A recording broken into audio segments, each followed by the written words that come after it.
नमस्कार दोस्तों, मैं अवधेश नटानी फिर एक बार आप सभी का स्वागत करता हूं हमारी इस ऑनलाइन पाठशाला में, जिसमें हम water demand and quantity study कर रहे थे। जिसमें लास्ट लेक्चर्स में हमने water demand, types of water demand and total water demand की स्टडी कर ली थी। अब इसके बाद में हम देखेंगे कि वाटर डिमांड में फ्लक्चुएशंस कैसे कैसे और क्या क्या आ सकते हैं। फ्लक्चुएशंस मतलब पानी की डिमांड कोई टाइम पे ज़्यादा रहेगी, कोई टाइम पे कम रहेगी। तो ये जो उतार चढ़ाव हुआ है पानी का, इसी को बोलते हैं फ्लक्चुएशन। तो जनरली अगर हम प्रैक्टिकली देखें तो पूरे साल पानी की मांग एक जैसी नहीं होती है। अब पूरे साल ही नहीं, पूरे महीने, पूरे वीक, पूरे दिन अगर मैं बात करूं तो पानी की मांग एक जैसी नहीं होती। तो ये सीजन के अकॉर्डिंग चेंज होती है, मंथ के अकॉर्डिंग चेंज होती है, डे के अकॉर्डिंग चेंज होती है और आर्ली भी चेंज होती है। फॉर एग्जांपल अगर मैं आपको यहाँ पे बताऊं तो यहाँ पे ग्राफ दिया हुआ है। यहाँ पे ये वाटर डिमांड दी हुई है पर घंटे की, और ये हमें आवर्स दिए हुए हैं, घंटे दिए हुए हैं एक दिन के। तो यहाँ पे अगर मैं रात को 12 बजे की, मतलब कि रात को 12 बजे मतलब जीरो टाइम, तो रात को 12 बजे की मैं बात करूं तो वहां पे आपकी वाटर डिमांड मिनिमम है। ठीक है, अब ये धीरे धीरे बढ़ती बढ़ती 2 बजे बढ़ेगी, फिर 4, इस तरह से पीक टाइम इसका लगभग कितने बजे का रहेगा? 7 से लेके 10 बजे के बीच में आपका पीक टाइम रह सकता है आपकी वाटर डिमांड का। तो आप जनरली देखते भी हो कि 7 से 10 बजे के बीच में ही सबसे ज़्यादा पानी की मांग होती है। अब इसके बाद में फिर ये वापस डिक्रीज होना स्टार्ट करता है और एक टाइम आता है कितने, दोपहर के 1 बजे से लेके 4 बजे तक का टाइम, इसमें ये मिनिमम हो जाता है। उसके बाद में फिर ये धीरे धीरे अगेन बढ़ता है और आपके 7 बजे से लेके 9 बजे के बीच में पुनः ये पीक पे आता है। ठीक है, बट मैक्सिमम डिमांड तो मॉर्निंग की होती है। ये कुछ बढ़ता है, उसके बाद में फिर वापस ये डिक्रीज होना स्टार्ट कर देता है। तो आप देख सकते हो कि एक दिन में भी अगर मैं हर घंटे की बात करूं तो उसमें भी वाटर डिमांड में मुझे फ्लक्चुएशन मिलता है, वेरिएशन मिलता है। तो इस तरह से जो बदलाव है, जो मौसम के अकॉर्डिंग, समय के अकॉर्डिंग या घंटे के अकॉर्डिंग जो बदलाव हो रहा है, वही हमारा फ्लक्चुएशन होता है। तो इस बदलाव को हम किस तरह से देखते हैं? तो इस बदलाव को हम बोलते हैं वेरिएशन इन वाटर डिमांड, पानी की मांग में बदलाव। तो ये जो वेरिएशन इन वाटर डिमांड है वो सीजनल हो सकता है, डेली हो सकता है और आर्ली हो सकता है। तो मैं सीजनल की बात करूं तो आप देख सकते हो एक साल के अंदर, 1 ईयर के अंदर अगर आप बात करो तो समर में ज़्यादा पानी की आवश्यकता रहती है या विंटर के अंदर। तो आप देखोगे समर में पानी की आवश्यकता मैक्सिमम होती है बजाय कि विंटर के। तो समर में ज़्यादा, फिर धीरे धीरे कम होती जाती है, फिर विंटर में मिनिमम आ जाती है, फिर वापस बढ़ना स्टार्ट होती है और समर में ये मैक्सिमम हो जाती है।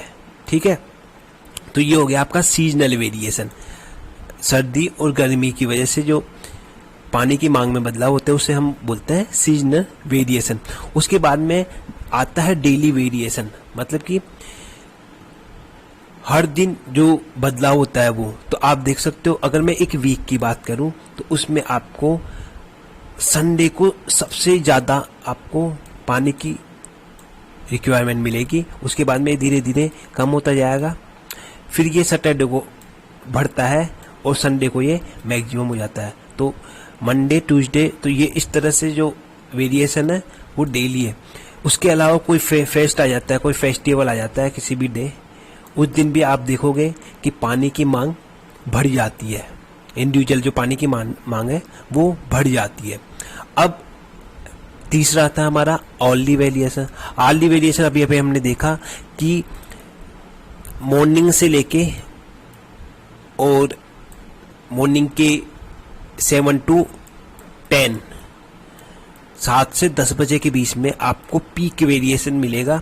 उसके बाद में वापस घटना स्टार्ट हो जाएगा। फिर शाम को 5 से या आप बोल सकते हो 7 से 9 बजे के बीच में आपको अगेन मैक्सिमम वेरिएशन देखने को मिलेगा। फिर उसके बाद में आपका अगेन रिड्यूस होना स्टार्ट हो जाएगा। तो इस तरह से जो वेरिएशन होता है इसको बोलते हैं हम वेरिएशन इन वाटर डिमांड, जो कि 3 तरह के होते हैं, सीजनल वेरिएशन, डेली वेरिएशन और early variation.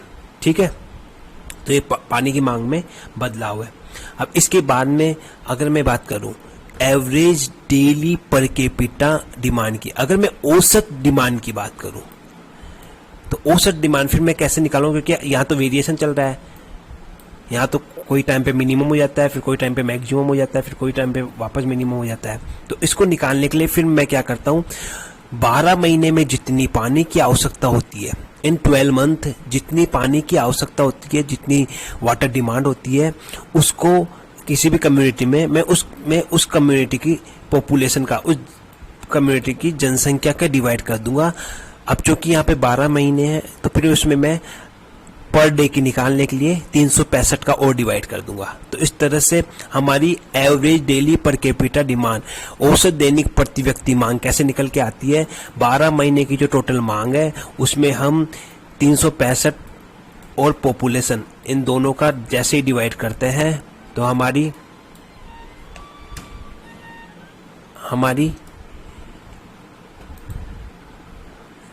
Average daily per capita demand निकल के आ जाती है। इसके बाद में अब क्या होता है कि ये जो average daily per capita demand आ गई, ये हम पूरी साल भर एक जैसी नहीं प्रोवाइड करते हैं, क्योंकि अगर हम एक जैसी प्रोवाइड करेंगे तो फिर हमारा जो फ्लक्चुएशन कोई टाइम पे मैक्सिमम और कोई टाइम पे मिनिमम की होता है उसको मीट नहीं कर पाएगा। तो हम फ्लक्चुएशंस को मीट करवाने के लिए हम इस औसत डिमांड को हमेशा एक जैसी नहीं देते हैं। तो अगर मैं मैक्सिमम डेली डिमांड की बात करूं, मैक्सिमम डेली डिमांड, अधिकतम दैनिक मांग की बात करूं, तो वो आपकी औसत मांग की 1.8 टाइम्स हो सकती है। तो ये बहुत इंपॉर्टेंट हो जाता है। Maximum daily demand is equal to 1.8 into average daily demand. यहां से कई बार क्वेश्चन आता है आपका ऑब्जेक्टिव। फिर आता है एक कॉन्सिडेंट ड्राफ्ट। अब ये कॉन्सिडेंट ड्राफ्ट क्या होता है, इससे हम सहयोग ड्राफ्ट भी बोलते हैं। तो ये क्या होता है, जनरली क्या देखा जाता है कि हम जो वाटर सप्लाई के लिए हम जो सिस्टम लगाने वाले हैं उसमें किस मांग को कंसीडर करें, ये देखा जाता है। तो यहाँ पे हम लोग जो मैक्सिमम डिमांड होती है, अगर मैं ओनली मैक्सिमम डिमांड की बात करूं तो ऐसा कभी नहीं होता कि आपकी ओनली डिमांड जब मैक्सिमम हो तभी आपका आग लगे और आपको फायर डिमांड की आवश्यकता हो। ये जनरली बहुत कम या बिल्कुल नेग्लिजिबल देखा जाता है कि आपकी जब मैक्सिमम अर्ली डिमांड, मतलब कि जो सुबह 9 से 11 का टाइम है, उसी टाइम आपको आवश्यकता है मैक्सिमम पानी की, और उसी टाइम पे आपके कोई इलाके में आग लगे तो फायर की आवश्यकता पड़े, फायर डिमांड की आवश्यकता पड़े। तो इस टाइम आप सोच सकते हो कि यहाँ पे जो आपने पंप पाइप वगैरह लगा रखे हैं, मैक्सिमम डिमांड मिल रही है, उसी टाइम आपकी फायर डिमांड की भी पूर्ति करनी है, तो उस टाइम पे आपको मैक्सिमम पानी की आवश्यकता पड़ेगी। लेकिन ऐसा संयोग बहुत कम देखा जाता है, तो इसलिए इस संयोग को हम कंसीडर नहीं करते हैं। इसलिए जब भी हम मैक्सिमम डिमांड की बात करते हैं तो उसमें हम मैक्सिमम डेली डिमांड और फायर डिमांड को ऐड करते हैं, या फिर हम मैक्सिमम अर्ली डिमांड उसको कंसीडर करते हैं। इन दोनों में से जो मैक्सिमम होता है उसको लेते हैं और उसी को हम बोलते हैं कॉन्सिडेंट ड्राफ्ट। मतलब कि आपका कॉन्सिडेंट ड्राफ्ट किस किस से मिलके बना होगा, आपका coincident draft maximum daily demand plus fire demands, या आपका ओनली मैक्सिमम डिमांड, जो प्रति घंटा मैक्सिमम डिमांड है, उन दोनों में से जो मैक्सिमम होगा उनसे मिलके बना होता है आपका कॉन्सिडेंट ड्राफ्ट। तो ये भी जनरली ऑब्जेक्टिव में पूछ लिया जाता है, तो आप यहाँ पे पढ़ भी सकते हो कि ये वह असंभव है कि उपभोक्ता द्वारा अधिकतम प्रति घंटा पानी उपयोग करने के समय ही आग लगे। इसलिए कुल मांग को अधिकतम प्रति घंटा मांग और आग की मांग के योग के रूप में नहीं लिया जाता है, जो कि मैंने अभी बताया भी था आपको। लेकिन अधिकतम दैनिक मांग और आग की मांग के योग के रूप में लिया जा सकता है, या फिर अधिकतम प्रति घंटा मांग जो भी अधिक हो उसको हम कॉन्सिडेंट ड्राफ्ट मान लेते हैं।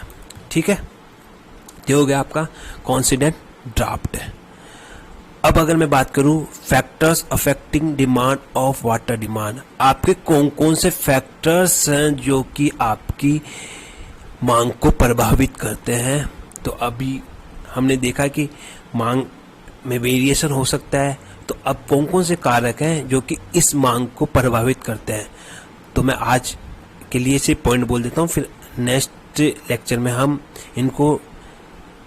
इनका डिस्क्रिप्शन देखेंगे। तो सबसे पहला आता है size and community of type of community, climate condition, standard of living, quality of water, system of supply, pressure in the distribution, sewerage system, metering, मतलब आप के पानी में मीटर की व्यवस्था है या नहीं है, और कॉस्ट ऑफ वाटर, कि वाटर की कॉस्ट क्या दी हुई है। तो ये सब डिपेंड करते हैं आपके पानी की मांग को प्रभावित करने। ठीक है, तो आज के लिए इतना ही। नेक्स्ट लेक्चर में हम देख लेंगे इनका डिस्क्रिप्शन। जय हिंद, जय भारत।